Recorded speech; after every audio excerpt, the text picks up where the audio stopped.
আসসালামু আলাইকুম সুপ্রিয় দর্শক মণ্ডলী, আশা করি সকলেই ভালো আছেন। বাংলার কৃষি কথা চ্যানেলের আরেকটি নতুন পর্বে আপনাদেরকে স্বাগতম জানাচ্ছি। দর্শক, আজকে আমরা আছি মেহেদী ভাইয়ের খামারে। তিনি একজন শিক্ষার্থী প্লাস উদ্যোক্তা। তো আজকে আমরা তার সঙ্গেই কথা বলবো যে মেহেদী ভাই পড়ালেখার পাশাপাশি তার খামারে কোন জাতের মুরগিগুলো লালন পালন করতেছেন এবং কোন জাতের মুরগি পালনে সবচেয়ে বেশি লাভবান হওয়া সম্ভব। তো চলুন কথা না বাড়িয়ে ভিডিওটি শুরু করা যাক। ধন্যবাদ। কেমন আছেন? আলহামদুলিল্লাহ ভাই, ভালো আছি। আপনার নাম ও পরিচয় একটু আমার দর্শক। আমার নাম মোহাম্মদ মেহেদী হাসান, বাসা রইসবাগ, আদিতমারি, লালমনিরহাট। জি, আপনি মূলত আপনার খামারে কোন জাতের মুরগিগুলো লালন পালন করতেছেন? আমার এখানে দেশি আছে এবং মিশরীয় ফার্মি আছে। আপনার মিশরীয় ফার্মি এবং দেশি মুরগি লালন পালন করতেছেন। এর মধ্যে এখানে মিশরীয় ফার্মি কতগুলো আছে এবং দেশি কতগুলো? মিশরীয় ফার্মি আছে প্রায় বাচ্চা আছে 70 পিস এবং রানিং 10 পিস আছে। আমি ডিমের জন্য আর কি আনছি। ও, মানে বাচ্চা যে আপনি হচ্ছে 70 পিস আনছেন, এই বাচ্চাগুলোর বর্তমান বয়স কি রকম চলতেছে? বয়স আছে কতগুলার আছে 1.5 মাস, কতগুলা 2 মাস এরকম আছে। তো আপনি এই 1.5-2 মাস বাচ্চাগুলোকে মানে কতদিন বয়সে নিয়ে আসছিলেন? 0 দিনের বাচ্চা নাকি?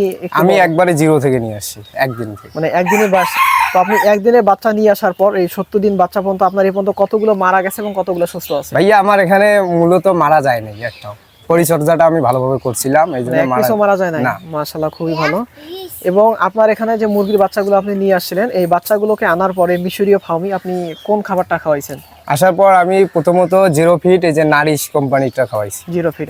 এখন কোন ফিট দিচ্ছেন তাদের? এখন আমি এই যে লেয়ার 1 দিচ্ছি এবং ধান দিচ্ছি, দুপুরে করে ঘাস দেই। মানে দুপুরে করে ঘাস খাওয়ান আপনি? জি জি। এবং অন্য সময় লেয়ার 1 দিচ্ছেন এবং মিক্সার খাদ্য খাওয়াচ্ছেন। তো আপনি যে বললেন যে 70 পিস মিশরীয় মুরগির বাচ্চা আনছেন, মাশাআল্লাহ খুবই ভালো। কিন্তু এর মধ্যে যেটা দেখতে পেলাম যে আপনি 10 পিস মুরগির কথা বললেন, যেটা আপনি প্যারেন্টস মুরগি ডিমের জন্য নিয়ে আসছেন। তো এই 10 পিস মুরগি আপনি কি এগুলো থেকে ডিম পান নাকি এখনো পান? হ্যাঁ, এখনো পাই। আমি প্রতিদিন 8 পিস 7 পিস করে ডিম পাই। 10 পিসের মধ্যে 8 পিস 7 পিস? জি, মোরগ আছে।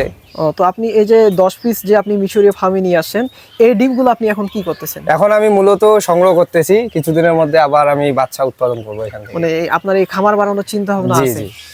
তো আপনার এই 8 পিস 10 পিস যে ডিম পাচ্ছেন, এগুলোকে আপনি কোন ফিট খাওয়ান? মানে এই ডিমের মুরগিগুলোকে লেয়ার খাওয়াচ্ছি, নারিশ কোম্পানি। লেয়ার নারিশের যেটা ফিট সেটা খাওয়াচ্ছেন, মাশাআল্লাহ খুবই ভালো। এবং আপনার এই খামারে আপনি বললেন যে মিশরীয় ফার্মির পাশাপাশি কিছু দেশি মুরগি আপনি লালন পালন করতেছেন। জি ভাই। তো বলবেন যে আপনার এখানে আপনি কতগুলো দেশি মুরগির বাচ্চা রাখছেন? এখানে 70 পিস আছে।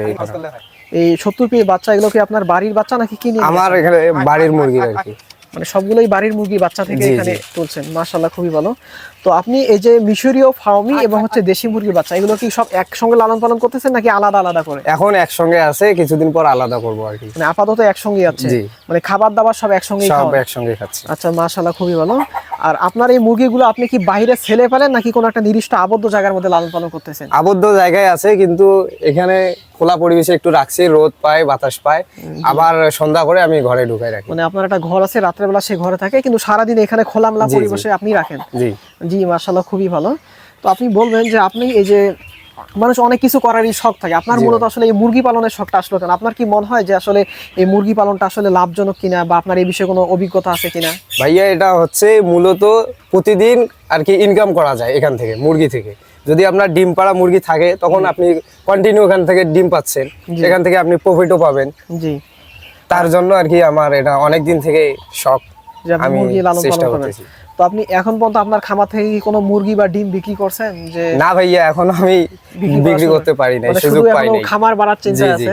তো মাশাআল্লাহ খুবই ভালো। দর্শক, আসলে আমরা কথা বললাম হচ্ছে মেহেদী ভাইয়ের সঙ্গে। তিনি তার খামারে বেশ কিছু মিশরীয় ফার্মি এবং দেশি মুরগির বাচ্চা, যেগুলো 1.5 থেকে 2 মাস বয়স হবে, একত্রে লালন পালন করতেছেন।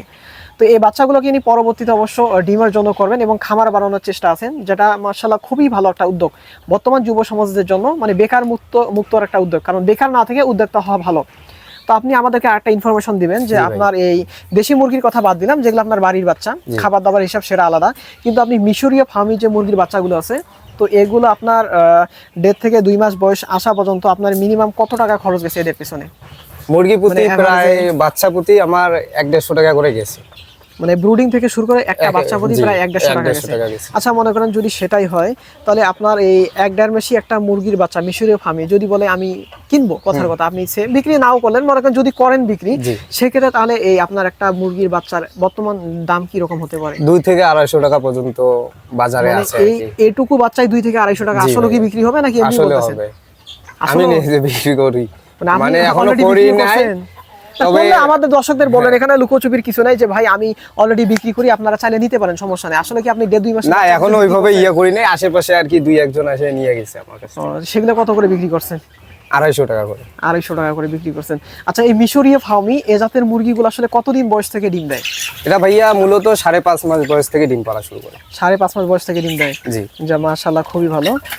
তো এই 5.5 মাস বয়স পর্যন্ত তাদেরকে একটানা খাওয়াইতেই হবে নাকি? জি জি।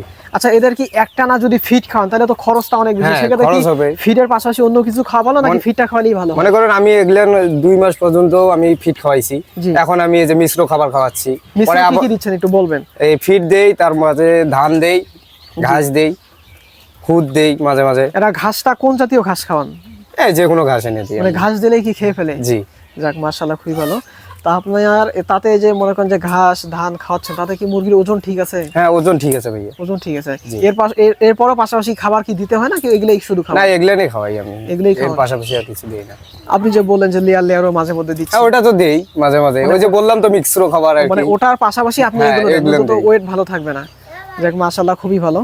আসলে তিনি একজন ছাত্র উদ্যোক্তা হওয়ার পাশাপাশি যে এতটুকু চেষ্টা করছেন, এটা আসলে সত্যি প্রশংসনীয় যোগ্য। দর্শক, তো দর্শক এতক্ষণ আমরা কথা বললাম একজন হচ্ছে শিক্ষার্থী ভাইয়ের সঙ্গে। তিনি পড়ালেখার পাশাপাশি এই মুরগি পালনে মনোনিবেশ করছেন। তার এই খামারের ছোট্ট পরিসরের খামারের মধ্যে তিনি বেশ কিছু মিশরীয় ফার্মি এবং হচ্ছে দেশি মুরগি একসঙ্গে লালন পালন করতেছেন, এবং এর মধ্যে তিনি কিছু মুরগি রাখছেন যেটা ডিমের জন্য, ডিম উৎপাদন করে এখান থেকে বাচ্চা ফুটায় ব্রুডিং করে উনি ওনার খামারটাকে আরও বড় করার চেষ্টা করবেন ইনশাল্লাহ। তো আপনারা সকলেই মেহেদী ভাইয়ের জন্য দোয়া করবেন এবং সে যেন ভবিষ্যতে আরও ভালো কিছু করতে পারে। আর ওনার পরামর্শ মোতাবেক আসলে আমরা যারা বেকার যুবক আছি বর্তমান সমাজে, আমরা চাইলে আসলে মুরগির খামার স্বল্প পরিসরে করে অন্ততপক্ষে নিজের পকেট খরচ, নিজের টাকাটা, চাহিদাটা মেটানো সম্ভব। তো দর্শক, আপনারা এতক্ষণ জুড়ে দেখলেন বাংলার কৃষি ও কথা চ্যানেলের পক্ষ থেকে এত সুন্দর একটি খামারমূলক হচ্ছে অনুষ্ঠান। যদি ভিডিওটি ভালো লেগে থাকে অবশ্যই আমার ফেসবুক পেজ এবং ইউটিউব চ্যানেলে ফলো, লাইক, কমেন্ট, শেয়ার করে পাশে থাকবেন। ধন্যবাদ। আসসালামু আলাইকুম ওয়া রাহমাতুল্লাহি ওয়া বারাকাতুহু।